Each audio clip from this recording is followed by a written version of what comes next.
Duda.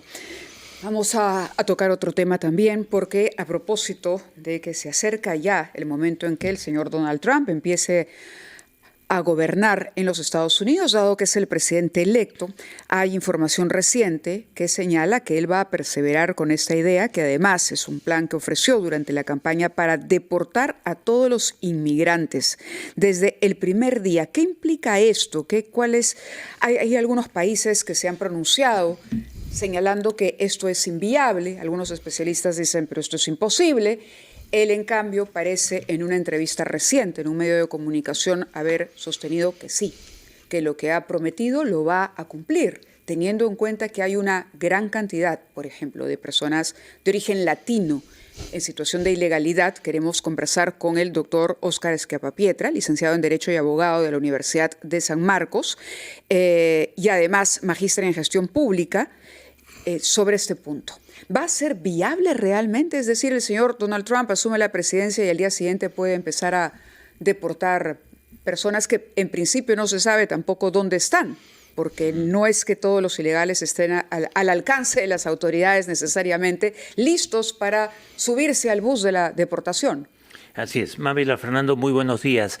En algún momento la razón tendrá que empezar a imponerse y limitará las posibilidades del gobierno del presidente electo Trump de poder seguir deportando inmigrantes ilegales. Pero de aquí a que se llegue a ese punto, ciertamente se van a producir deportaciones masivas. Y esto va a tener un impacto particular en el caso peruano.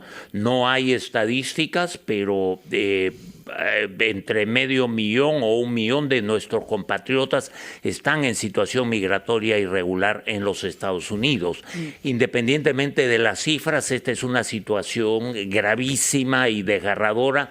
Muchos son compatriotas que migraron hace muchos años a los Estados Unidos, han constituido familias, en algunos casos incluso han adquirido propiedades en los Estados Unidos, han estado pagando impuestos con la expectativa de que eso los ayudara a regularizar su situación migratoria. Con miras a formalizar su situación, bueno, a regularizar, como usted dice bien. Ahora, Trump ha dicho también que planea tomar medidas ejecutivas desde el primer día para intentar poner fin a la ciudadanía por derecho de nacimiento.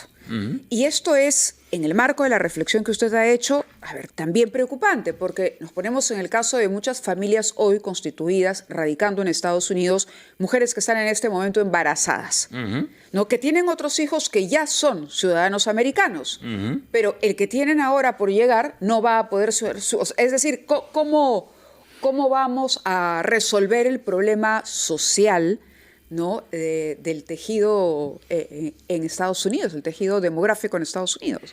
Mávila, esa es una pregunta muy pertinente y que tiene distintas dimensiones.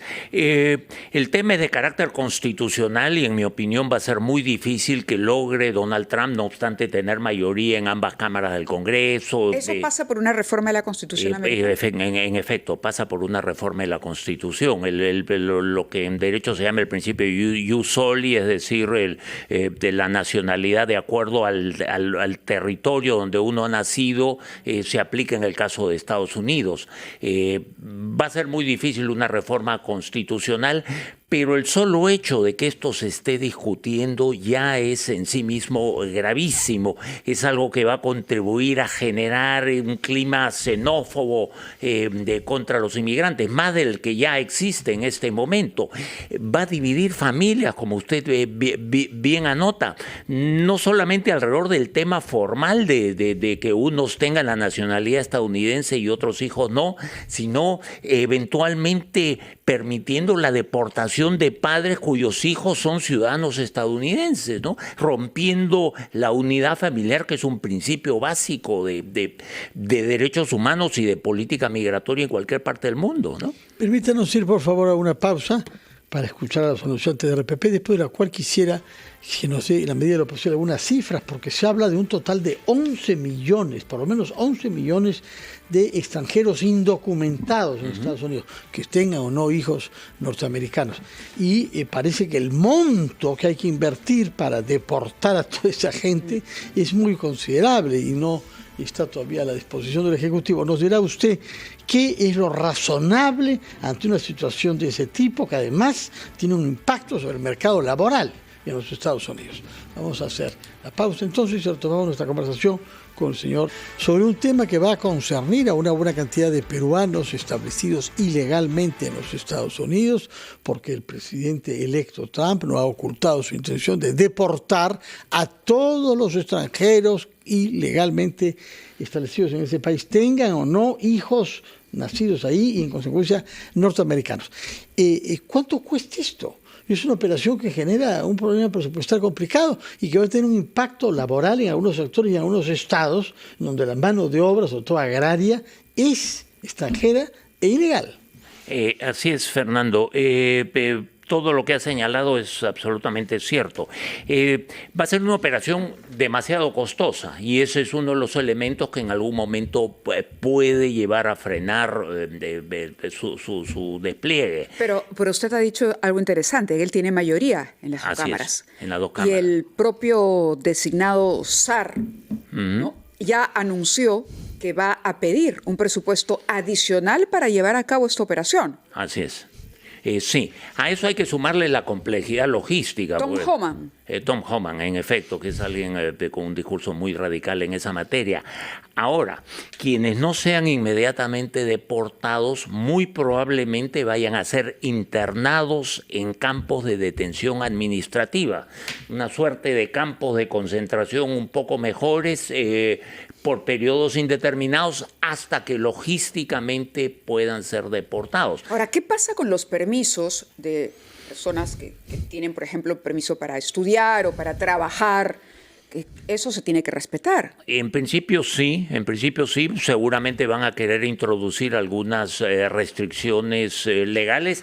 Por ejemplo, ya está en las noticias ayer, ya hay algunos republicanos que están abogando por gravar con impuestos las remesas que los migrantes envían a sus familias. Sí. Todo eso tiene detrás un claro contenido xenófobo. De lo que se trata es de culpar al extranjero por todos los males que adolece Estados Unidos, exagerando los casos de criminalidad que son estadísticamente menores que respecto a la población blanca o a la población de color negro en los Estados Unidos.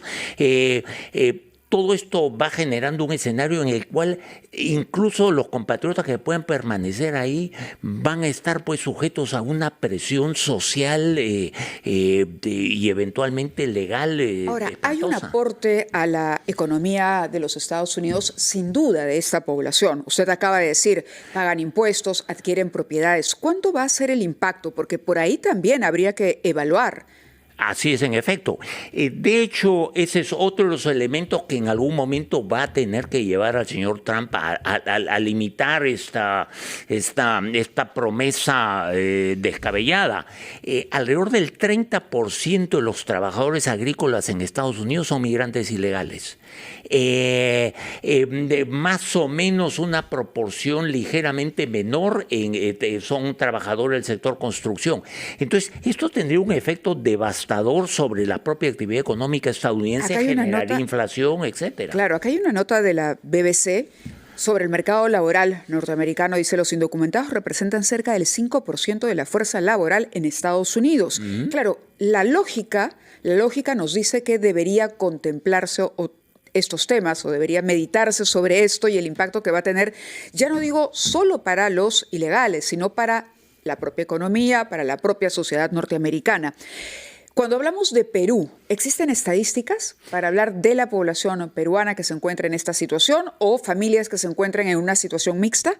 No existen estadísticas que sean mínimamente confiables. Se sabe que son arriba del 500,000 de personas y depende, pues, efectivamente, qué se calcula dentro de eso. Si es solamente el migrante que originalmente salió del Perú o si ya se considera el núcleo familiar. Está, en mi opinión, bastante por encima del 500,000, lo cual es extremadamente significativo, ¿no? Y usted ha dicho que le preocupa porque las autoridades del gobierno peruano casi no tienen reflejos para atender esta inminente crisis humanitaria que empezará a desplegarse a comienzos de febrero próximo. ¿Qué tendría que hacer la Cancillería ante una situación tomando en cuenta esas estadísticas? Claro. Algo ha comenzado a hacer la Cancillería y está bien. Número uno, hay que fortalecer los consulados, la capacidad de los consulados para empezar a brindar apoyo a estos migrantes. Sería muy importante que nuestros consulados suscriban acuerdos con los consultorios jurídicos gratuitos de las universidades y de otras entidades en Estados Unidos para que rápidamente presten asesoría legal a quienes ya están en riesgo inminente de ser deportados. Esa es una primera línea de defensa fundamental. Pero en segundo lugar, esta es una situación en la cual nuestra capacidad negociadora con Estados Unidos es prácticamente nula. Si es que no actuamos concertadamente con el resto de países latinoamericanos. Y en ese sentido, el actual canciller, corrigiendo los estropicios cometidos anteriormente y que continuó el ex canciller González Olaechea, ha restablecido relaciones a nivel de embajadores con Bolivia y con Colombia, países que además son vecinos de Perú. Pero habría que hacer lo propio con México, que es un interlocutor fundamental para poder sentarse en la mesa de negociación con Estados Unidos respecto a este tema específico de los migrantes ilegales. Ahora, deportar personas supone una forma de acuerdo con el país al que se va a deportar. El caso más grave, sin duda, es el de los venezolanos. Las relaciones con Venezuela son muy malas, aunque ha mejorado desde el punto de vista comercial petrolero de Estados Unidos, seamos sinceros. Pero hay varios millones de venezolanos que han huido por las razones que sabemos, y haitianos. ¿Qué se va a poder hacer? Hay un contingente de esos 11 millones, un contingente importante es eso.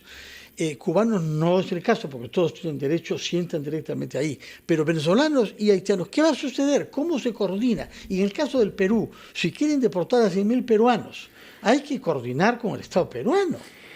Sí, hay que coordinar y eso plantea una disyuntiva. O sea, el Estado peruano podría no aceptar, digamos, la deportación. El problema con eso es que estos compatriotas terminarían siendo deportados a terceros países. Exacto, claro. Que no les brinden protección alguna. Entonces, estamos ante una situación en la cual hay que escoger lo menos malo. Y eso significa, entre otras cosas, que esto no es simplemente un tema de Cancillería.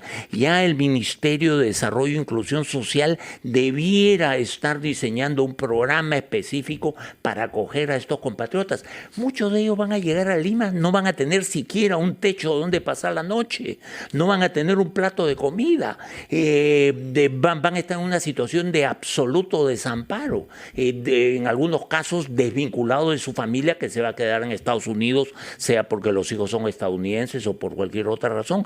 Entonces, hay que atender eso. Este debiera ser uno de esos temas que genere un amplio consenso ciudadano, que no se convierta, como lamentablemente ocurre con muchos otros temas, inmediatamente en un asunto de confrontación partidista, donde al final pues no se resuelven las cosas adecuadamente. Necesitamos un consenso, necesitamos un gobierno que actúe con prontitud, con celeridad, con eficacia, basados en las experiencias internacionales.